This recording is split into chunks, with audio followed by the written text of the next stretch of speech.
Hello दोस्तों, बाकी हानमा के इस एपिसोड में इजीरो हानमा और बिस्कुट अलीवा एक दूसरे से मिलते हैं। इजीरो कहता है, वाह मेरे दोस्त, तुम्हें अच्छा खाना मिलता है, जिम मिलता है और ये सब तुम्हें जेल में रहते हुए मिलता है। पर ओलिवा बोलता है, ये तो कुछ नहीं, अभी देखो तुम जेल में मुझे और क्या क्या मिलेगा। वो पूछता है कि प्राचीन काल से आए आदिवासी जंगली के साथ उस लड़के की लड़ाई में आखिर कौन जीता। इजीरो बताता है कि वो जो बचपन से कमजोर था वो लड़का ये लड़ाई जीत चुका है। दोनों एक दूसरे को पकड़ लेते हैं। इस पर इजीरो कहता है कि जिसकी ऊंचाई समुद्र से ज्यादा होगी, लड़ाई की शुरुआत में ही वो जीत चुका होगा। यहाँ पर जापान के पीएम टोकुगावा के पास आता है। टोकुगावा इसी बात के लिए उन पीएम को 3 बिलियन येन देता है। इतना पैसा। इस मिनिस्टर को एक मीटिंग होती है जिनमें ये ओगर और बाघी की लड़ाई की चर्चा कर रहे होते हैं। वो बोलते हैं कि आखिर ओगर यानी इजीरो हानमा एक राक्षस जैसा है,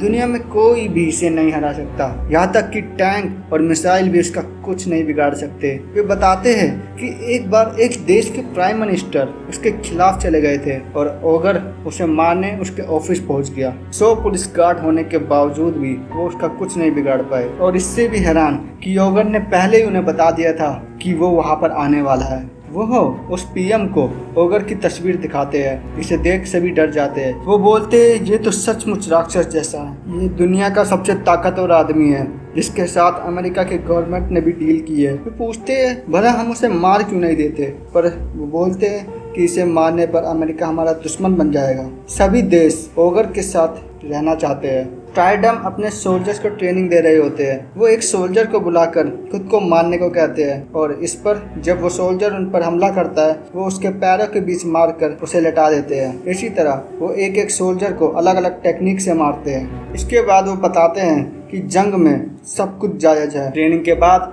स्ट्राइडम लैब में एक हथियार तैयार कर रहा होता है। वो मन ही मन बड़बड़ा रहा होता है कि समय आ गया उस दुश्मन से लड़ने का जिसका काफी समय से इंतजार कर रहा था। वो अपना बनाया सूट पहनकर ओगर के सामने आ जाता है। दरअसल ओगर ने उससे कह रखा था, अगर तुम मेरे दोस्त बने रहना चाहते हो तो तुम्हें हर साल मुझ पर जानलेवा हमला करना होगा। इस हमले में मेरी जान को खतरा होना चाहिए। अपनी पूरी ताकत लगा देना मुझे खत्म करने के लिए। तभी ओगर वहां पहुंचता है और स्ट्राइडम को हैरान कर देता है। स्ट्राइडम कहता है, ओगर अब देखना मैं क्या करता हूँ। ओगर इस बात पर जोर जोर से हंसता है।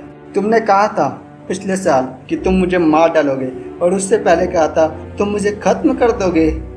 इस बार तुम मेरे साथ क्या करने वाले हो। ओगर स्ट्राइडम का हेलमेट हवा में उछालकर तोड़ देता है। इसके बाद स्ट्राइडम कहता है कि मैंने अपने सूट में बारूद भर रखा है, लेकिन ओगर उसकी चाल पहले ही समझ चुका था। वो उसके सूट को भी तोड़ देता है। स्ट्राइडम चौंक जाता है कि उसे उसकी चाल कैसे समझ आ गई। स्ट्राइडम अपने ग्लव में भरे बारूद को खुद पर ही फोड़कर अपनी हार मान लेता है। इधर बेसमेंट में बाकी अपनी ट्रेनिंग कर रहा होता है। इस बार वो ओगर का शैडो इमेजिन करता है लड़ने के लिए, लेकिन वो बोलता है ये उतना ताकतवर नहीं लग रहा, उसे इससे भी ज्यादा ताकतवर शैडो चाहिए। लेकिन वो शैडो जब बाकी पर हमला करता है तो बहुत बुरी तरीके से बाकी दीवार पे जाकर अटक जाता है। वहाँ के स्थानीय लोगों को लगता है कि यहाँ पे बहुत बड़ा भूकंप आया है। के बाद ओगर टोकुगावा से मिलने उसके घर पहुंचता है। वो बोलता है कि वो उससे उसका हाल चाल पूछने आया है, लेकिन टोकुगावा बोलते हैं, ये कैसे हो सकता है, तुम्हारे जैसा राक्षस मेरे जैसे बूढ़े का हाल चाल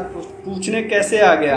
तुम तो किसी का भी साथ नहीं दे सकते, ना ही अपने बेटे का, ना ही अपने परिवार का और ना ही किसी का। इस पर ओगर उसे चुप होने को बोलता है। टोकुगावा बोलता है, बस निकल जाओ मेरे घर से और मेरे सामने ये दिखावा मत करो। वो बोलता है, तुम एक राक्षस हो राक्षस, तुम्हें किसी पे दया नहीं आ सकती और अपने सामने आने वाले को तुम मार देते हो।